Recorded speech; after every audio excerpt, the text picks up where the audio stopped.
Maybe we should just call it off today. What are you talking about? We've come this far, so don't hesitate anymore. Today, John was reluctant to go through with the checkup. As I tried to convince him, I couldn't help but wonder if it was normal to feel nervous facing a doctor for the first time. While we were discussing this, John's name was called, and I helped him as we headed to the examination room. Lynn, wait outside for me. But I always cause you trouble. Just take a break while I'm getting examined. With that, I was sent out of the examination room. Waiting in the lobby, it wasn't long before a nurse came out and brought John back. Mrs. Reddy, please come this way, she said, leading me into another room. Is something wrong? I asked the doctor nervously after being called into the separate room. Go to the police immediately. What? The situation is dire. I was shocked by what he said. And with that, I sprang into action. My name is Lynn Reddy. I'm a 28-year-old and I am a housewife. I have a husband, John, and an 8-year-old daughter, Emily. However, Emily and I are not related by blood. This is my first marriage, but John has been married before, and Emily is his child from that relationship. Are you sure about this? It's already a lot with a kid, and John said, trailing off. I just smiled back, telling him not to worry about it. John is blind. He used to be able to see, but he lost his sight in an accident while protecting his ex-wife. I met him through work. I write comics online, and one day, I got a request asking if I could illustrate this story. It turned out to be a novel written by John. I wanted everyone to know that even if you can't see, there are still things you can do.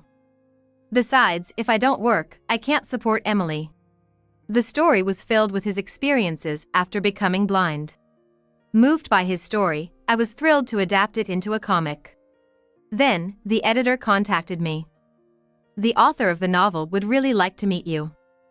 We arranged to meet at a coffee shop. John showed up with the help of Emily's hand. He smiled gently, and I was quickly drawn to his calm demeanor. I want to be of help to you. I want to be your eyes. I've been wanting to be with you too. Your voice is so comforting and I love it, he said, confessing his love for my voice, and we started dating. Emily, would it be okay if I became your mom? Yes, she allowed, giving her blessing for us to get married. My parents were concerned about John being blind and having a stepchild. But if you've decided, we'll support you. That's right. But remember, you can always come back home, they added, ultimately offering their support. Knowing they would always be there to help, I felt secure going into married life. Emily, dinner's ready. Thank you, she replied. We've been living together since we started dating, but she hasn't opened up to me. Well, that's understandable. It's not easy to suddenly accept a woman who was once a stranger as her mother. All it takes is time, and slowly, she'll come to accept me. That smells good. Emily was about to say something when John, walking along the wall, came out. She seemed surprised by his appearance and flinched. John, are you okay? The table is over here, I said, concerned about Emily but first making sure John was all right. I'll be off then. In the meantime, Emily had gone to elementary school. By the time I turned around, she was already gone, and all I could hear was the sound of the front door closing. Hearing that, I sighed. Something wrong? Sorry. I was just thinking about how hard it is to close the distance with Emily. John looked a bit troubled by my words. So I hurriedly explained. I understood it wouldn't be easy right away and believed that time would help resolve it. Thanks for caring. Maybe Emily is still wary of the idea of a mother. Yvonne Kirk, his ex-wife and Emily's real mother, left them as soon as she found out John was blind. Abandoned by her biological mother. It's possible Emily is wary of me trying to become her new mother. That was John's guess. I'm sorry, but I hope you can be patient with her. Yes, of course, I replied, smiling even though he couldn't see. John, smiling back, thanked me. Shall we have breakfast? Let's eat well and get on with our work. Sounds good. Both of us work from home, but in different rooms. We work at our own pace. Lynn, are you gonna stay in your room all day today? Yes, that's the plan. I'll probably only come out for meals. Got it. Just don't overdo it. At his words, I nodded with a smile and headed to my office. I wonder what kind of work John does. We make it a point not to interfere with each other's work. So, I don't really know what John does during his work hours. He used to write books in Braille, but I haven't heard anything of that sort recently. Well, my earnings alone are enough for us to live comfortably, so it's not a problem. I'm sure he has his struggles that I can't even imagine. Just being there to support him is enough for me. With that thought, I decided to focus on my own work. A few days later, John and I were on our way to a hospital a few hours' drive away.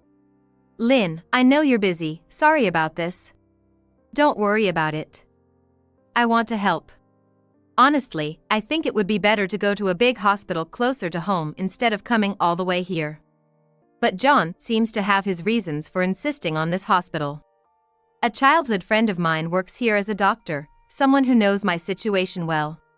He reconnected with this childhood friend after being brought to this hospital following the accident. Since then, she has been a great help, especially after Yvonne left us, giving us advice on various matters. That's why I've decided, if I'm getting checked, it'll be by her. Oh, she's a woman? Yes. I had assumed his childhood friend was a man. Knowing she's a woman made me feel slightly uneasy.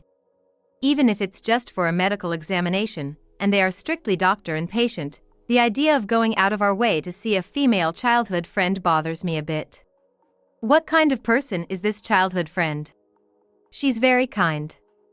She and her husband are also close. Knowing she's married puts me at ease.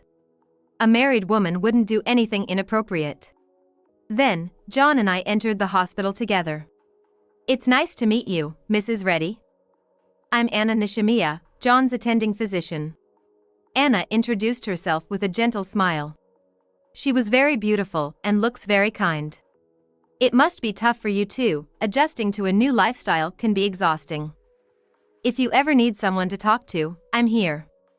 She offered. I felt ashamed for almost being jealous of her. What a reliable and kind person she is. Feeling that way, I happily exchanged contact information with her when she suggested it. But that might have been a mistake. Oh, a message from Anna. That night, a message from her appeared on my phone. Are you really doing okay with John? Since John has it tough, you need to be strong. What? What's this? I was puzzled by the content of the message. It didn't seem like something she would send as a doctor. I instinctively discussed it with John. She's always been kind of overprotective, trying to be like an older sister to me. Maybe that's why she sent such a message. According to him, she has always acted like John is someone I need to protect since they were kids. Especially after we got remarried, she was very worried, possibly because of Yvonne's departure. So, maybe she's acting a bit cold towards you because she sees you as my old friend. He suggested. Hopefully, once she sees we're happy, she'll feel relieved. Right. Then, I need to make sure we are happy. I said with a laugh, and John joined in with his laughter. Emily was watching us with a look as if she wanted to say something. Emily, is something wrong? It's nothing. When I asked her, she glanced at John. I'm going to bed early, she said and went to her room. Emily should try to smile a bit more. Then, I heard John's murmur. Turning to him, John cocked his head and said, What? I felt a bit of discomfort at his reaction. Can you tell Emily's expressions? Yeah, we are family, after all. I can tell by the tone of her voice, John said with a smile. Indeed, being together for 8 years, it's possible to understand each other through the tone of voice. But why could he respond to me turning around without making a sound? Just a coincidence? Something wrong, Lynn? No, it's nothing, I replied, wondering if he sensed my confusion or found my silence odd, asking with concern. I shook my head at him. I was just overthinking. I convinced myself. Lynn? On a rare day off, Emily surprisingly initiated a conversation. Taken aback, I managed to smile without letting her notice my surprise. What's up? This, when Dad isn't around, she said, handing me a piece of paper. As I took the paper, she hurriedly said, "Please make sure Dad doesn't see this." Then she left in a rush. I heard the front door close, so she must have gone out. She mentioned going to a friend's house, I think. What's this? The paper had a certain number written on it. Lynn? Has Emily already left? John's voice came as I pondered the meaning of the number. I quickly hid the paper in my pocket. Yes, she's already gone. It feels a bit hectic. Isn't that more childlike? It'd be nice if she could act that way in front of me someday. John chuckled wryly at my words, seemingly unaware of what I had hidden. What's up, John? You're off today, aren't you? Usually, John sleeps in until nearly noon on his days off. So I hadn't expected him to be up at what was still morning by any standard. I was thinking, if it's not too much trouble, maybe we could go for a walk together? John suggested with a gentle smile. That sounds nice. I could use a change of scenery. Lynn, you're such a hard worker. Just don't overdo it, he said, probably thinking my exhaustion was due to my busy work schedule. However, my weariness wasn't from work. It was the messages from Anna that were draining me. Since her initial contact, she's been sending messages telling me not to be a burden on John. At first, I replied, "It's okay. We're supporting each other." But as the messages kept coming almost daily, I've started to ignore them. It's been a while since we've gone for a walk. Yes. I memorized the number Emily had given me and disposed of the paper during our walk, hoping I wouldn't have to use it. A few days later, it was time for John's regular checkup, and I took him to that hospital again, several hours away. What? Anna's off? Yes. Apparently, she's caught that contagious disease that's going around. The difference this time was that Anna was off. However, there are other competent doctors available, so we decided to have one of them see John. It was good that coming here for hours wasn't a waste. I thought so, but John seemed to have a different idea. If she's not here, maybe we should just call it off today. What? I turned to him in surprise. What are you talking about? It's a regular checkup, we have to go through with it. Besides, we came all this way, let's make the most of it, I argued. John made a face of reluctance. I calmed him down and got him to sit in the waiting room chair. Are you sure we shouldn't just cancel for today? Stop it. We've come all this way, let's not give up now. John was particularly resistant to the checkup today. As I tried to persuade him, I wondered if it's normal to feel nervous about seeing a new doctor. While we were discussing this, John's name was called, and I assisted him towards the examination room. Lynn, wait outside for me. But I always cause you trouble. Just take a break while I'm getting examined. With that, I was sent out of the examination room. Waiting in the lobby, it wasn't long before a nurse came out and brought John back. Mrs. Reddy? Please, come this way, she said, leading me into another room. Is something wrong? I asked the doctor nervously after being called into the separate room. Go to the police immediately. What? If you don't, you'll end up being used and then discarded. The words that came from his mouth left me in shock. And so, I immediately took action. A while later, I received a call from John on my phone. Lynn? Where on earth did you go? Me? I'm at the police station right now, with Emily and Anna. John was silent for a moment, clearly taken aback by my words. And then muttered in a faint voice. Why? Mike told me the truth about you. At that time, it was a doctor named Mike who revealed the truth to me. Dr. Mike called me and said, John can actually see. What? And he's not the kind man you think he is. He informed me. His words left me honestly confused. It's understandable that you find it hard to believe, but haven't you ever felt something was off? And that's when I thought back on John's recent behavior. His immediate reactions to my actions despite supposedly not being able to see. Moving around the house without assistance, getting dressed perfectly, among other things. But what bothered me the most was his relationship with Emily. Emily always seemed wary of John's gaze, and John would immediately speak up if he heard her talking to me. It was as if he was monitoring Emily's every move. Indeed, there have been things that concern me. He's showing you a facade. Anna and he have been deceiving you together. Indeed, if John's blindness was a lie, it would be strange for Anna not to notice. Being childhood friends, she might have been complicit with him. Anna and John are having an affair. What? Apparently, Anna's cooperation with John wasn't because they were acquaintances but because they were involved in an affair. Learning more about the situation, I found out that the relationship between Anna and John started around the time of Yvonne, who was aware of it. Being a nurse, Yvonne was closer to Dr. Mike and others, consulting with them about her concerns. Just as I confronted them, I heard about the accident involving Yvonne and John. I recounted, a bad feeling growing inside me. I didn't want to believe it, but I believe John played a part in causing that accident. Dr. Mike told me, his words hitting me with shock. Afterward, she apparently went back to her hometown, and we lost contact with her.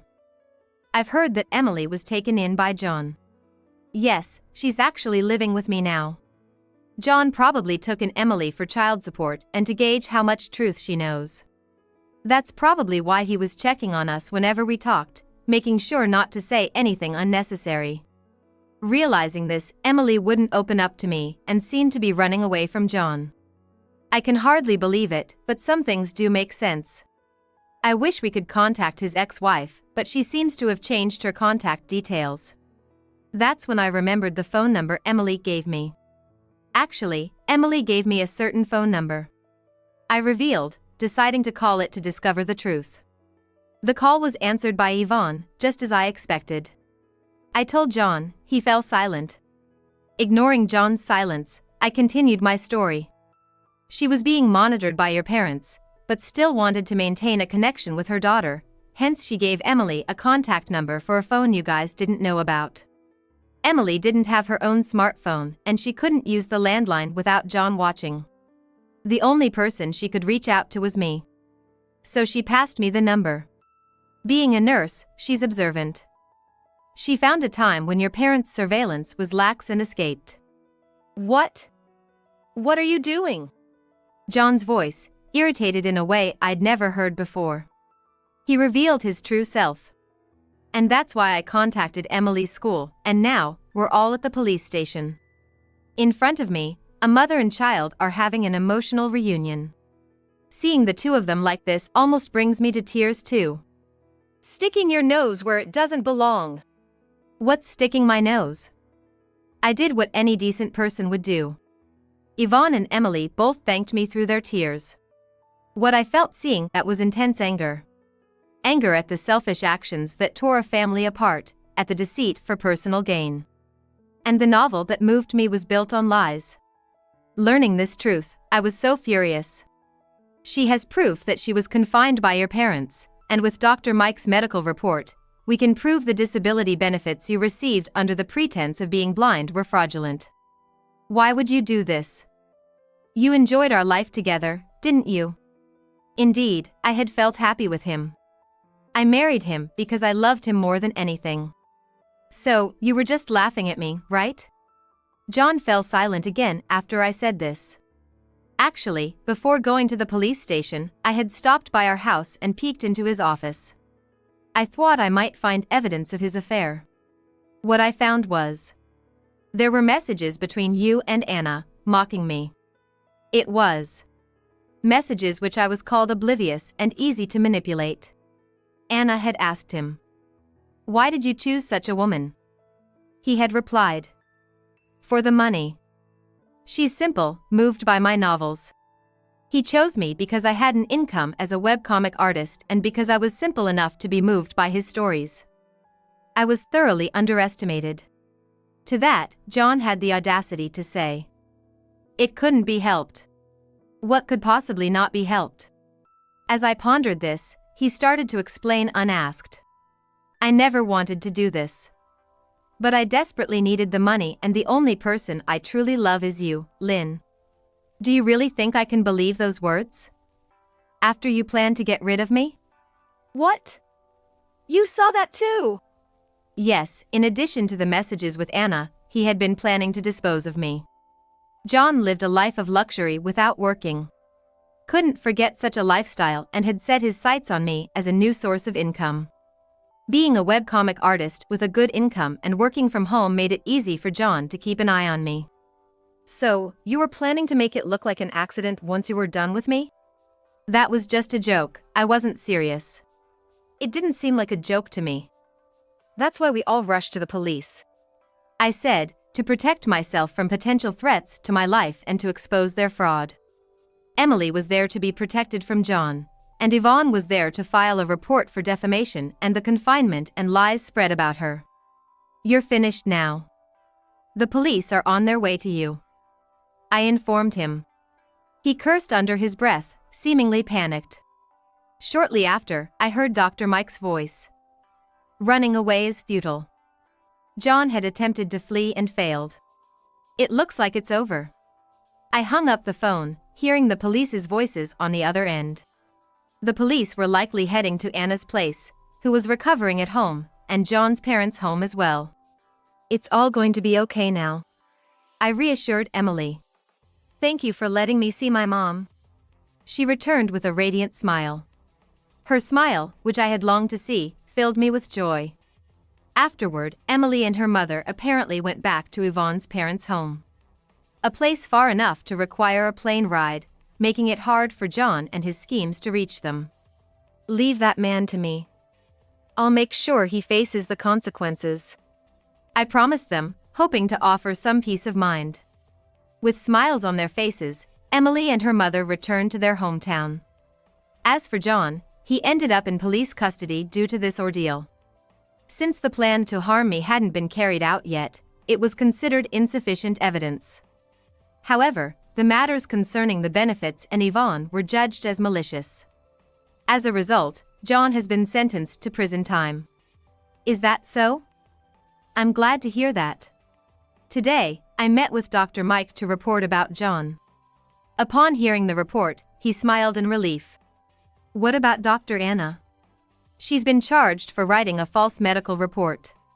Dr. Mike explained Anna's current situation. It appears she's been stripped of her medical license and has been expelled from the hospital.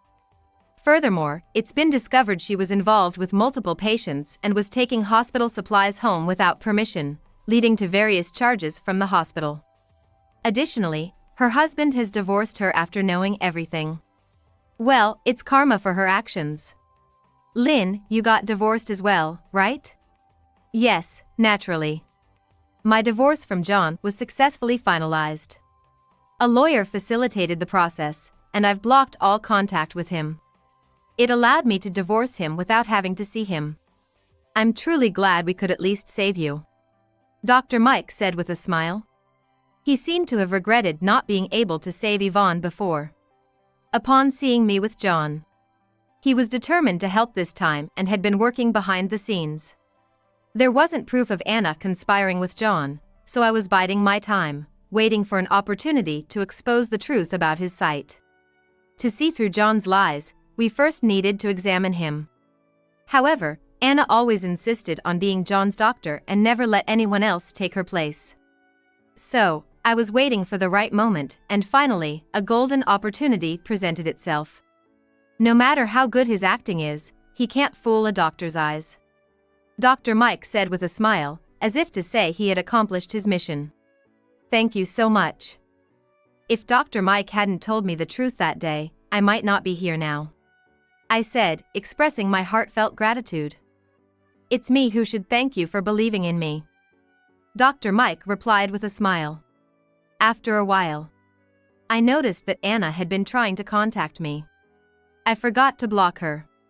Dozens of calls and messages. The messages said, "You've ruined my life because of you." She tried to take someone else's life first. She has no right to complain, I said, and without replying, I blocked her number. Currently, I'm back at my parents' house. They probably don't know where my parents live, so I should be able to live in peace for a while. Lynn, we're about to have dinner. How's work going? Thanks, Mom. I've just reached a good stopping point. I replied with a smile and went to join my mother. Later, the news was all about a certain story. The author of that famous webcomic arrested for fraud. My webcomic had become popular, and there were plans to turn it into an anime soon. But it turned out that everything was false, so it was called off. As the creator of the webcomic, I faced some criticism. But since the editors and the hospital vouched for me, I'm now seen more as a victim of deception. When John gets out, he won't have a place to return to. He's been deceiving people all along. I hope he fully experiences the consequences of his actions. Some years later, I was back at my parents' house for a brief errand. Then the doorbell rang. "Hello? It's been a while, Lynn. I've come to pick you up," said John, having given up his act of blindness. I was relieved. I checked the monitor before opening the door, and he began to explain his situation unasked. He was arrested over the incident with Yvonne, had to repay the disability benefits with debts, and his parents moved away due to the judgment from neighbors, leaving him no home to return to. "You're all I have left, Lynn. Let's be happy together." "I refuse," I said. His face was like being shocked. His attitude, as if he were the victim, was irritating. "It's your fault this happened. Don't you think you should take responsibility?" "I don't. I bear no responsibility. It's all the result of your actions." Even then, John tried to cling on despite my rejection. As I was about to call the police. "What are you doing here?" Someone addressed him. John turned around in surprise. "You, the doctor." There stood Dr. Mike, angry yet composed, along with my parents. "Really, coming here to cling to her? How pathetic." Dr. Mike criticized. "Shut up. It's all because you meddled," John retorted. "I did what was right as a doctor and as a human being." Dr. Mike responded, maintaining his cool despite his anger. While they were arguing, I reported to the police. "Your selfishness has caused trouble for many people. If anyone should take responsibility, it's you." "Don't mess with me." Then, John tried to attack Dr. Mike. "Enough already." But he was stopped by my father. He had learned boxing in the past and easily overpowered John, who hadn't exercised properly due to years of pretending to be blind. "Damn it. Let go." John's protests were in vain as he was held firmly by my father until the police I had called took him away. "Are you okay, Lynn?" "Yes, thank you." After John was gone, I answered his worried look with a smile. Then he relieved and smiled. He rushed over the moment he saw him. "Indeed. I can trust him with her." My parents smiled warmly at our interaction. "Actually, we are engaged." After everything with John, we found common ground and started dating following his proposal. "Yes, please leave her to me," he said with a nod, and my parents responded. "We'll leave her in your hands." "Well, the moving is done, shall we celebrate at the new house?" I had come to my parents' house today for their move. It was meant to be a precaution against John and his associates, though it seems we barely made it in time. But at least, I got to see his heroic side, and next time, John will find no one here, only his despair. "Let's go." "All right." He offered his hand. I took it with a smile. And now, some time later. It's my second wedding day. "Lynn, you look beautiful." "Thank you, Emily." Emily and her mother made it to the ceremony, blessing us abundantly. I couldn't become her mother. But seeing her happy smile was more than enough. Have fun today. Yeah. And, congratulations on your marriage. I responded to her smile with one from the bottom of my heart. My name is Catherine. I'm currently 34 years old, and I've been living with my mother at our family home since my father passed away 3 years ago. I chose to stay at home because I felt it was too risky to leave my mother alone. So, I've been living at home for these 3 years. During this time, the worst kind of people paid a visit to me and my mother. These awful individuals were none other than my real brother, Bob, and his wife, Jane. I've known my brother since he was born, and Jane, his wife, was a classmate of his since middle school. They've been dating since then, and Bob would bring Jane home every vacation, so I got to know her too. To put it bluntly, I can't forget these two. To be honest, they used to bully me just for fun. Both my parents were busy with their jobs, so it was pretty common for them to be absent on weekends. However, when they weren't home, that's when the worst time would start. Our family home, which we've been living in, is a rather spacious mansion built by my father, who was a CEO. But as soon as I was told to play hide and seek in this mansion and I got inside a closet, my brother and Jane immediately filled the closet with stuff, blocking my way out. I was often stuck in the closet until just before my parents returned home, and would frequently get scolded by my mother for messing up the inside of the closet. However, since my mother only worked in the mornings, she came home early one day and saw Bob and Jane stuffing me in the closet and blocking the door. She was furious as if she was on fire. From then on, I was never locked in the closet again, but the harassment from the two never ceased. I hated my parents for not being at home when I needed them. Of course, I resented my brother and Jane, but I also felt spiteful towards my parents who wouldn't help me. However, when I reached middle school, for some unknown reason, Bob and Jane shredded my school uniform with scissors, scribbled all over almost all my textbooks with pens, and cut them with scissors. They even ruined my cushions and beddings. I later learned that the two, who were high school students at the time, got bad grades on their final exams and were pissed off from being scolded by their parents. That's probably why they took such a horrible revenge on me. I was dumbfounded in my tattered room.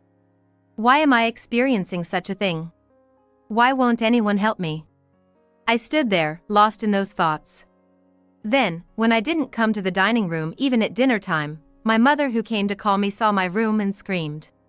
Upon hearing her, my father also rushed in. My brother, who came in last, was struggling to suppress his laughter, and occasional chuckles slipped out. To my surprised parents, I said, "Mom, Dad, I want to leave this house." As soon as I said that, tears started to overflow. No one is helping me. Bob and Jane are always mean to me together. My toys, my study tools, and my clothes are all ruined. I don't want to live in such a house. I hate both of you, Dad and Mom. You guys won't help me. Perhaps it was the first time I cried so much in front of my family. Until then, I had been silently enduring and crying quietly even when things were tough. But then, I cried out loud like a child. Seeing me like this, my mother hugged me and said, "I'm sorry for everything until now." Even my brother, after seeing such a scene, seemed to realize the gravity of the situation and tried to run away, but my father grabbed him by the collar. "Do you realize what you've done? This is a crime." Although my father didn't yell, his low voice was scary even to me, who wasn't being scolded. "Ah, crime, that's an exaggeration. We just played a bit too much.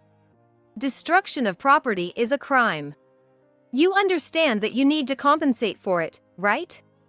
But Catherine is family. And I'm a minor. Minors can't be criminals, right?" My father sighed deeply at my brother's frivolous words. "Indeed, a minor like you doesn't have the ability to pay. However, it's the parents who clean up the mess. If you can't compensate, we will have to. We also bear responsibility for raising you this way. I think it's time you go live with your uncle." "Huh?"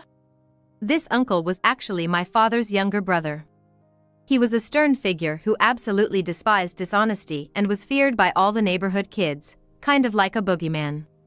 He was nice to well-behaved children like me and the other kids, but he had no tolerance for pranksters like my brother, Bob, and Jane. Bob never got along well with this uncle.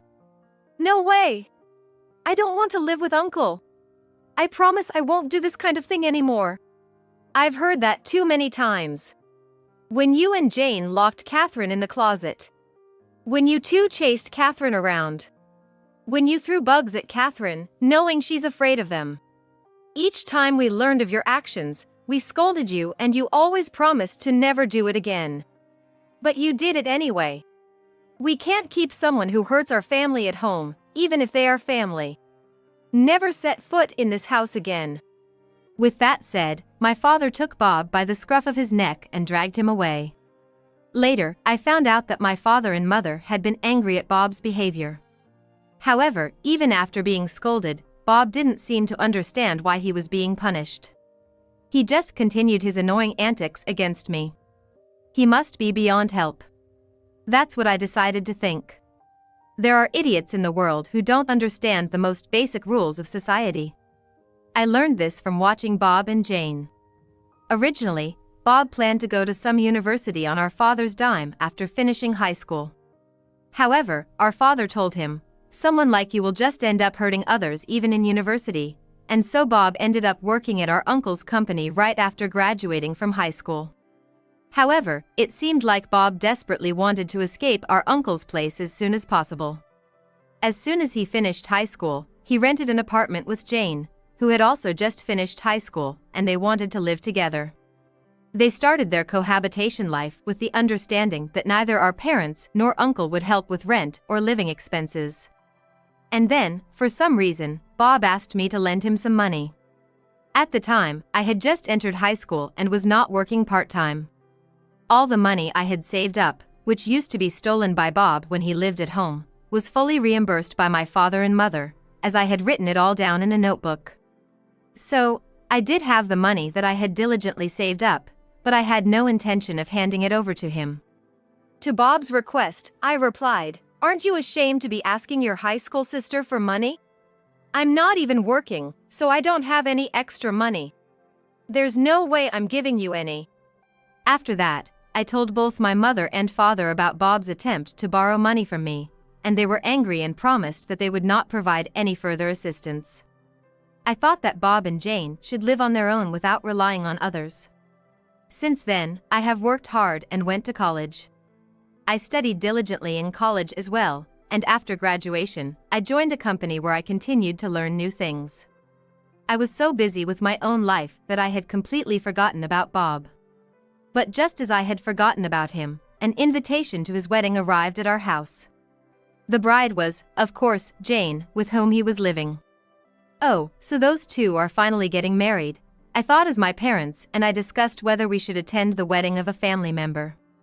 However, a few days before the wedding, my father collapsed and was taken away by an ambulance. He was always a fragile man, but this was the first time he had collapsed, so both my mother and I panicked and called an ambulance. At that time, I reached out to my brother, but he replied, "I'm about to get married. Don't call me during this crucial period of my bachelorhood." Even when I told him that our father had been urgently hospitalized, he brushed it off, saying, "He just tripped, didn't he? Make sure to come to my wedding." With that, he hung up. Not long after, our father passed away. Given the circumstances, a wake and funeral were inevitable, so my mother and I informed my brother that we wouldn't be able to attend his wedding. Despite his insistence that we come, my mother and I decided to remain absent. We also informed Jane's parents about our father's passing and our inability to attend the wedding. Although Jane's parents understood our predicament, my brother and Jane said, "You guys not coming to the wedding is so disrespectful. I suppose the term rudeness was coined for people like you. We put in a lot of effort for our wedding. Are you trying to ruin it?" The words that were left on my mother and I's voicemail were so absurd that it made me want to ask who the real rude person was here. While my mother and I were busy conducting the funeral smoothly, my brother and Jane went ahead with their wedding without giving a second thought to our father's death. From then on, my mother and I never mentioned it, but we felt our relationship with my brother had been completely severed. But, out of the blue, my brother showed up at our doorstep. When I opened the front door in response to his "I've got a delivery" over the intercom, there stood my brother and Jane. I was caught off guard as the monitor only showed silhouettes. As soon as I opened the door, my brother and Jane, carrying large luggage, barged in, pushing me aside. Hey, what's the rush?" I protested. It seemed that my brother had completely forgotten the words of our father, who had once told him never to step into our house again. The two of them, who had brashly entered the house, put down the luggage they were carrying in the hallway and started talking nonsense at me. "You and Mom should leave this house immediately." "What? Isn't Mom diagnosed with dementia? This luxurious mansion is not suited for someone like her and a loser like you who never improves. This kind of mansion should be taken over by glamorous people like Jane and me. So, you guys should leave right away." "What?" I was stunned. What on earth was my brother talking about? After 3 years since our father's death, he hasn't apologized, visited the grave, or done anything at all, and now he's asking for the mansion. Furthermore, while presuming that our mother has dementia, he's planning to evict her?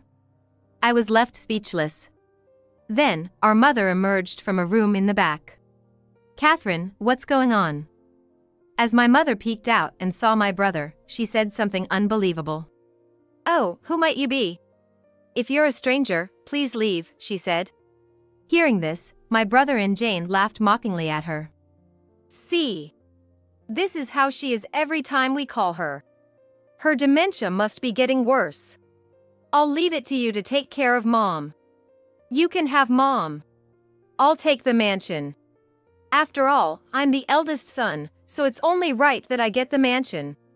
With that, my brother walked deeper into the house. Moreover, Jane, imitating Bob, turned to me and our mother and said, "Take the old lady and get out. I never want to see you again." I rushed to my mother's side and asked, "Mom, are you okay?" After that, as if we were being driven out, my mother and I left the mansion. Leaving all the old furniture behind, my mother and I took our belongings and fled the house. Fortunately, a friend of mine, who heard about our situation, offered us his house, saying he was abroad and couldn't take care of it. Originally, his cousin was taking care of the house, but since he's going to be transferred to another state next year, it seemed like perfect timing since there would be no one to look after the house. Upon arriving at the house and setting down our luggage, my mother and I finally felt at ease and took a deep breath. Then, my mother said with a laugh, "We've left that house, and I still don't like the way Bob and Jane act. Maybe we should sell the house." She said it outright. I asked my mother the question that had been on my mind. "Bob said you have dementia, Mum. What's that about?" "Oh, that. About 2 years ago, I started getting frequent requests from those two to lend them money. But they didn't even come to their father's funeral, and they never contacted me afterwards. I just couldn't comprehend how they had the nerve to ask for money. So every time, I pretended not to know them and said, 'Who? I don't know you. You're a stranger to me, right? Oh, I see.'" It seems that Bob and Jane misunderstood my mother's indifference and disregard for them, treating them as strangers because she didn't want to have anything to do with them anymore. They mistook this as her genuinely forgetting who they were. That's why they thought she had dementia. In any case, I think it's wrong to evict someone you think has dementia. My mother immediately decided to arrange for the sale of the mansion. We'd been talking about selling the overly large mansion since our father passed away, and we were living there just the two of us. At that time, one of the executives from my father's company, where I am now receiving training as a successor, asked me to sell him the mansion if we were planning to sell. So, the buyer is pretty much decided. All that's left is to go through the formalities.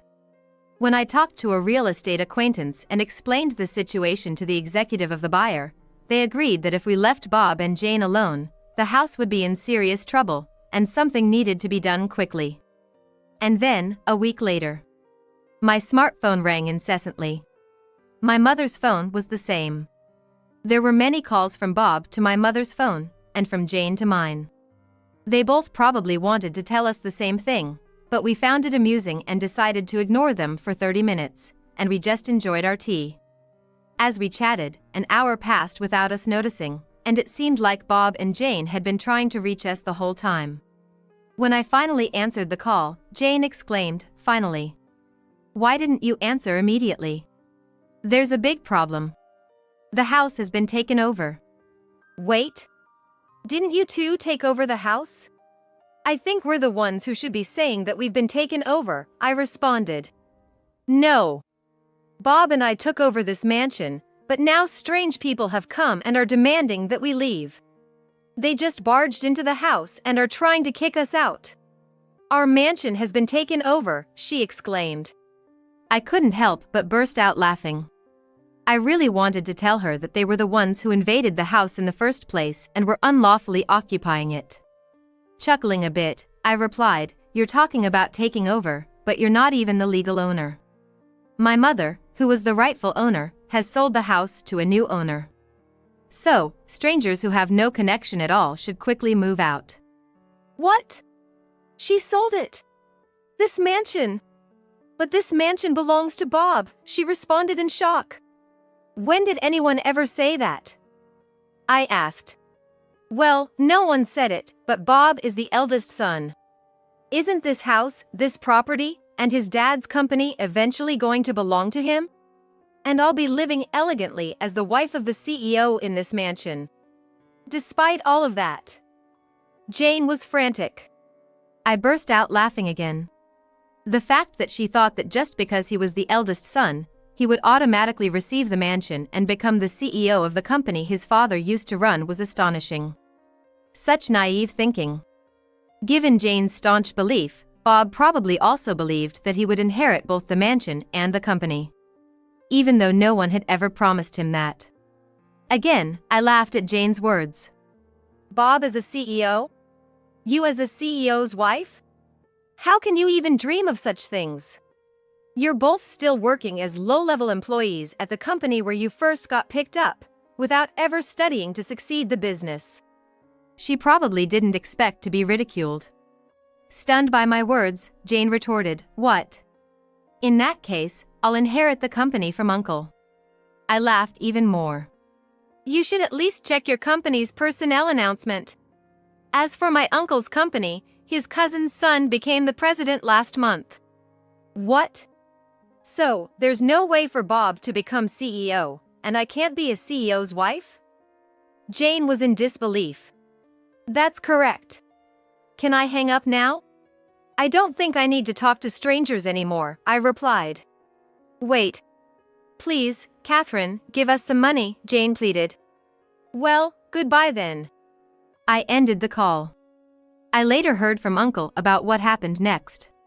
Bob and Jane didn't want to leave the mansion, they clung to the pillars and refused to go. Uncle had to come and pick them up. It seems that since they were hired by Uncle's company, they have been undergoing a strict education, and they were so scared that they cried as Uncle took them away. It was decided that they would be left at a mountain retreat of one of Uncle's acquaintances, because they were too unpredictable when left on their own. They've been warned by Uncle that if they don't straighten up at the retreat, they won't be able to leave the mountain for the rest of their lives. Despite this, they've tried to escape multiple times, but they've been caught each time. As for me, the person who said he would take care of the house management was my fiancé, who's currently working abroad. I'm currently living in his parents' house. He's planning to end his long-term assignment abroad this year, so we'll be planning our wedding ceremony soon. My mother and uncle, who helped us out, will be invited to the wedding. Of course, we will not invite Bob and Jane. Now that the heir is born, you're of no use to me. Leave the kid and get out. We don't have the luxury to provide for a freeloader. David's words left me feeling dizzy. All this time, I had been working hard for David.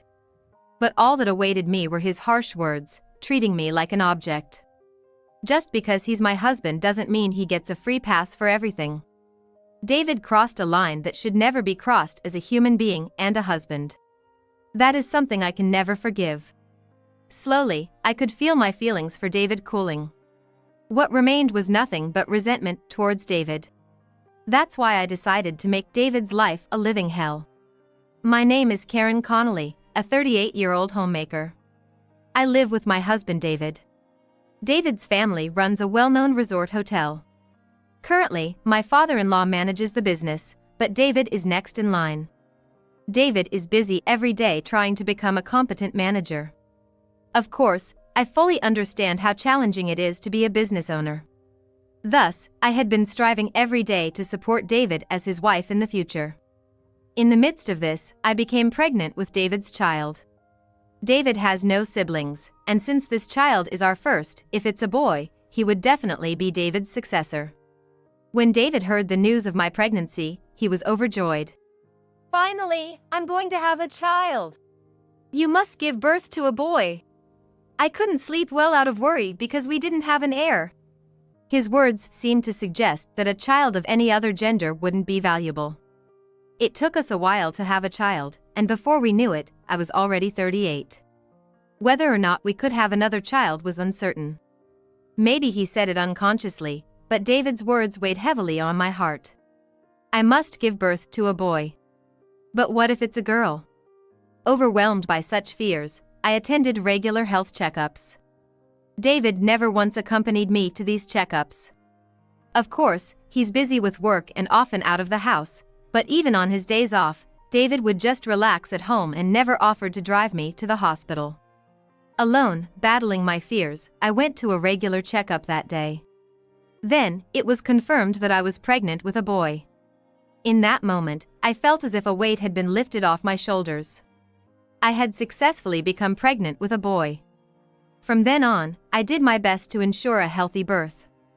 I thoroughly researched prenatal nutrition, and even when morning sickness took away my appetite, I forced myself to eat nutrient-rich meals for the sake of having a healthy baby boy. Absolutely, give birth to a healthy boy, because he's going to be my successor. If a child with any problems is born, our hotel won't be able to continue running. You have a big responsibility. Every now and then, David would put this pressure on me. Each time he said such things, it felt like a heavy burden was being placed on my shoulders. The thought of our child not being born healthy terrified me. But at the same time, I felt guilty towards the baby in my womb. As a mother, no matter what kind of child is born, I should love them.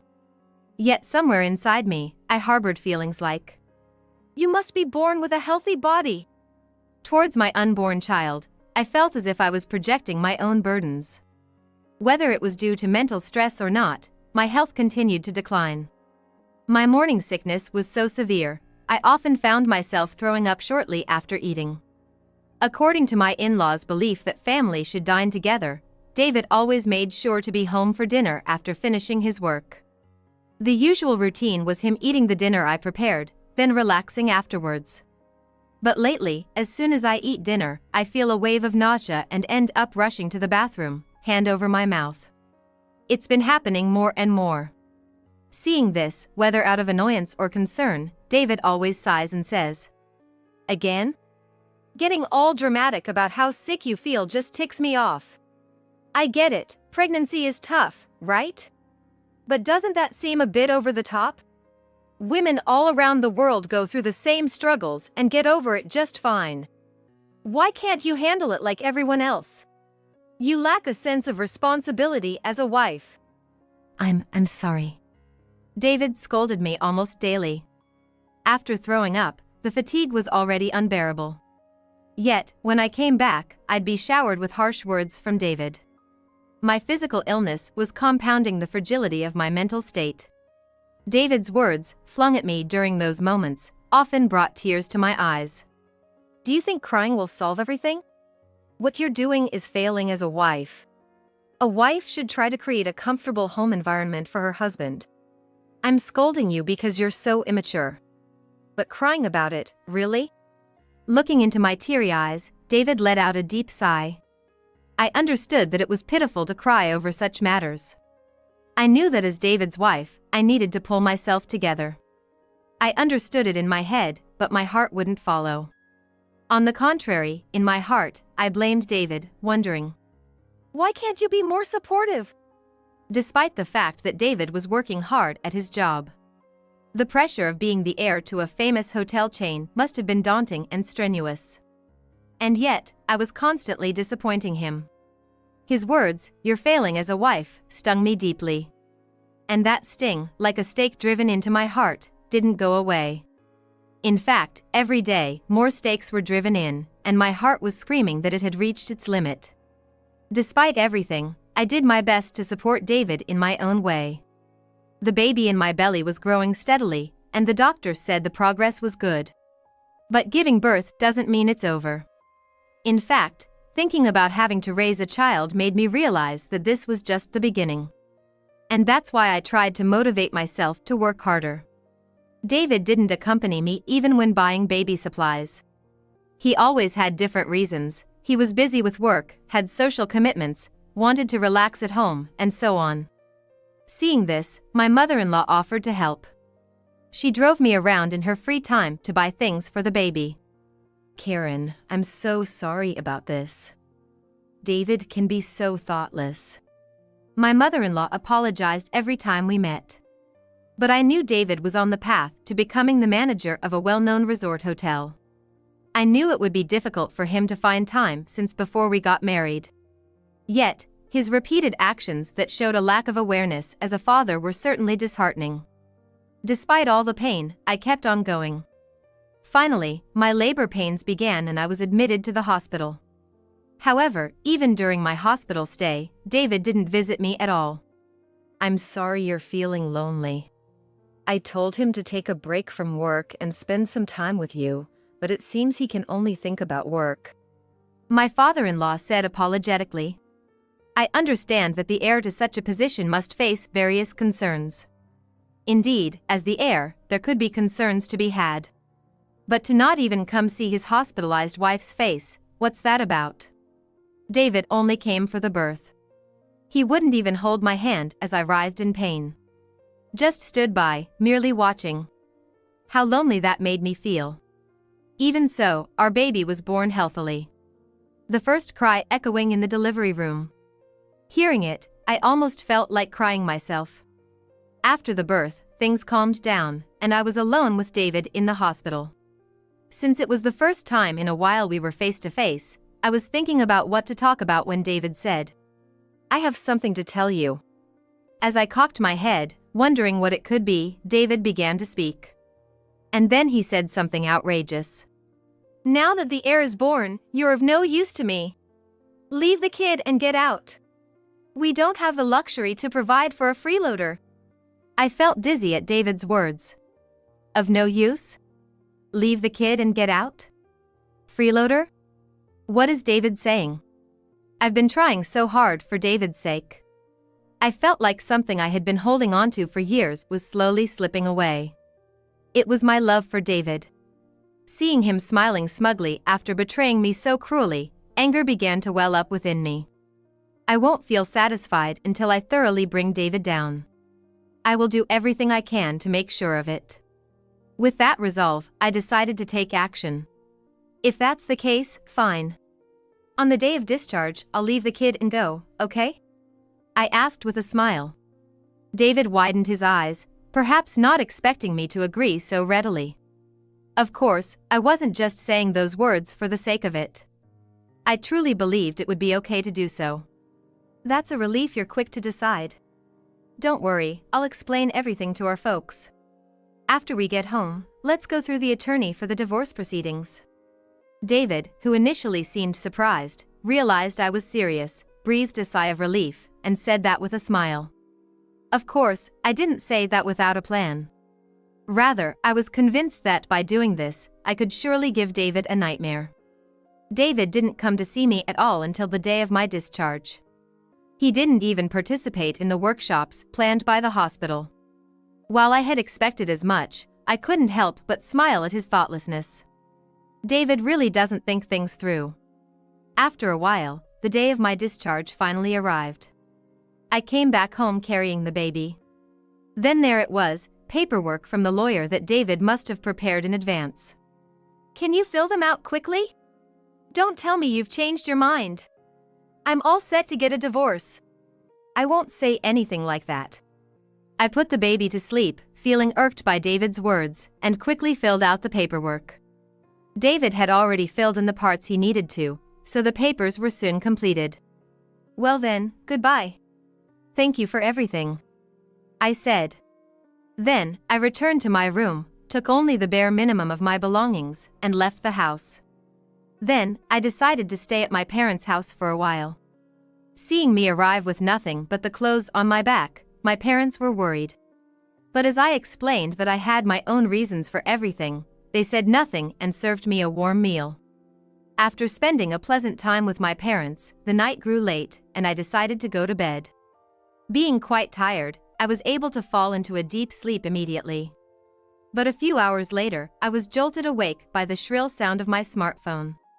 Rubbing the sleep out of my eyes and checking my phone, it showed more than 30 missed calls from David. There were also numerous messages pleading me to answer the phone, making it apparent that he was in a dire situation. David seemed more cornered than I thought. I almost laughed in satisfaction, but held it in. Wondering what the situation was, I decided to call him back. Hello, is that you, Karen? It's Karen, right? Please, help me with the baby. David began explaining the current state of affairs. After I left, David had tried to take care of the baby himself, gathering whatever information he could. But parenting isn't something you can just wing with knowledge alone. Plus, our baby was just born. It was undoubtedly demanding. David, who had never shown any interest in housework or the baby except as a means to secure his heir, was clearly unfit to be a parent. As I expected, David started to lose his nerve almost immediately. Exhausted, he went to sleep only to be woken up by the baby's crying. Although he was aware of the concept of crying at night, the reality exceeded David's expectations. Even when he finally got the baby to sleep, the crying would soon start again, disturbing his sleep. David seemed at his wits' end, unable to get a break from the relentless responsibility. Please, come back home now. I didn't know it was this tough. I realized I can't do it without you. I'll forget about the divorce. Come back home now? Forget about the divorce? That's ridiculous. It's not to my benefit at all. It's actually a loss for me. But David kept repeating desperately. Come back. I can't do it without you. If I still had feelings for the old David, I would have probably responded to these pleas. But I didn't give a damn about David now. I had no intention of reaching out to him. Sorry, but you need to give up. We just can't be together, no matter what. We're divorced, we're no longer a couple. I'm already being nice by answering your calls. Really, I couldn't care less. I was sure that no matter what he proposed, I would never consider going back to David. But David kept desperately trying to hold on to me. Despite the fact that he hadn't done anything for me when I was having a tough pregnancy. Even more, he had left all the childcare and its necessities to me. He didn't even come to see me when I was in the hospital. But when it came to the baby, he wanted to claim it as his own and kick me out. A sigh escaped my lips at David's audacity. Why did I ever marry such a man? Where did I go wrong? As if he couldn't comprehend my feelings at all, David was trying to keep me on the line with his desperate voice. It was so annoying. I was wrong, I realize that now. I deeply regret it. I underestimated parenting, I had no idea it was this hard. I need you, Karen. No matter how many times I say, I will never go back. Or, we are divorced. David refuses to hear me, instead repeating, I can't do it without you, Karen. Like a stubborn child. It was clear that he didn't intend to listen to a word I said. After all, David was still very much a child himself. David is like a child, never satisfied unless things go exactly his way. It's far from amusing considering his age. Regardless of what happens, I have no intention of getting back together, just so you know. Oh, but I would like to take the baby if possible. I'll be visiting your place soon to discuss this, okay? Even though he's David's child, a good-for-nothing man, I still love my baby. If David ends up having custody, I'm certain the child will suffer in the future. I returned to my parents' house to create a suitable environment to raise the child. You're coming over? Even though I clearly said, I want to take the baby, he seemed to only pick up on the part about me visiting, brightening his tone, which annoyed me. But I had no intention of going to get my child without a plan. For the sake of my child, I was going to retrieve him today at noon, and to prepare, I messaged certain individuals. I honestly wasn't expecting things to go smoothly, but when I explained the entire situation, these people got so angry, even through text, and said they'd go over to David's house right away.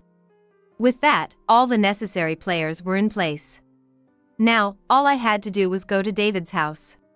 Realizing dawn had broken, I got ready and headed to David's. When I arrived, I noticed shoes that weren't David's by the entrance. Impressed by their promptness, I entered the house. There was David, sitting upright, surrounded by my in-laws.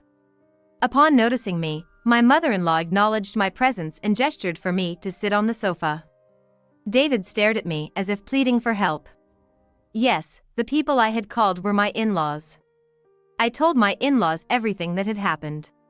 My in-laws were absolutely furious at David's actions. As soon as they hung up the phone, they rushed over to David's, saying, "We won't rest until we've given him a good talking to." Apparently, when they arrived at the house, David was sleeping with earplugs in, the baby was crying loudly, and the house was in a mess. All this chaos after just one day without me. Despite wanting an heir and leaving the baby behind, once he had to actually take care of the child, he got tired and couldn't be bothered. Such behavior is unacceptable. According to my in-laws, they cleaned up the house and took care of the baby as soon as they arrived, but until then, the state of the house was dreadful. It's really unbelievable. He can't live properly on his own, yet he treated Karen, who supported him all this time, so poorly and ended up kicking her out of the house. My father-in-law sighed at David's inexcusably outrageous behavior. What David did is beyond forgiveness. If he was going to kick me out, he should at least be capable of handling the basic necessities of life on his own. But until the very end, he was dependent on me, and he kicked me out without a word of thanks. I'm truly sorry for what my son has done. I can't apologize enough to you, Karen. I will make sure David reflects on his actions, so please, find it in your heart to forgive him. With that, my mother-in-law glared at David. David reacted with a display of annoyance, exclaiming, "Come on, Mom!" Seeing David quietly submit in front of his parents, I couldn't help but chuckle. He was meek as a lamb.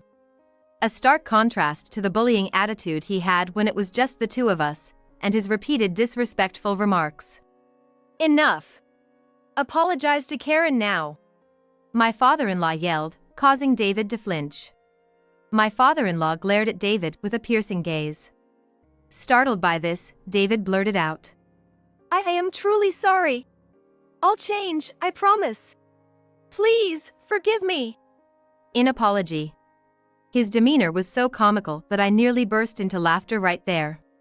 Perhaps unable to bear the feeling of his pride being crushed, David's arms were shaking uncontrollably. When I inadvertently let out a chuckle, David looked up and glared at me, as if trying to intimidate me. Seeing this, my father-in-law asked in a stern tone, "David?" No matter how much David resisted, he couldn't go against his in-laws. After all, they could decide if he would be the next CEO or not at their whim. Being scolded by his father-in-law, David fell silent and just looked down. I didn't want to waste any more time on David. After discussing future plans with my in-laws, I left the house I had lived in for a long time, taking my son with me. To be honest, I'd had a tough time for a long while. I was emotionally drained when I gave birth to my son. I can't afford to spend any more time for David. I have to lead my own life. I looked down at the face of the sleeping baby in my arms. A face that resembles both me and David. Yet, now I find my son truly adorable. Had I continued to live without peace of mind, I wouldn't have been able to see my child as cute. In retrospect, I'm glad I could settle various matters. Of course, David will likely suffer in the future. But that's no longer my concern. Subsequently, on the advice of my in-laws, I decided to demand alimony as a childcare from David. Initially, David was reluctant to pay the alimony, but under pressure from his in-laws, he reluctantly agreed. However, the condition was that his in-laws wouldn't help him out with the alimony payment. Most of the money David has is financial aid from his in-laws. That's why he threw a tantrum, saying he couldn't possibly pay hundreds of thousands in alimony by himself. Furthermore, my in-laws decided to disown David. They ousted him from the position of next CEO and apparently decided to have an employee they trusted take over. Having been cut off from his in-laws, and in debt from paying alimony, David is now struggling to make ends meet, doing odd jobs day and night. He seems to be trying to get in touch with me through mutual friends, but I had taken measures beforehand, so I should be fine. I later found a new house while raising my son at my parents' home. Luckily, it didn't take long to find a good house, so we moved in not long after and are now living just the two of us. I am currently working while sending my son to daycare, earning a living. There's a gap of a few years since I was a full-time homemaker, but I was able to fit into the workplace quickly, and I'm enjoying every day. I had my fair share of struggles and hard times. But now, I'm quite happy. I cherish this happiness and want to live on.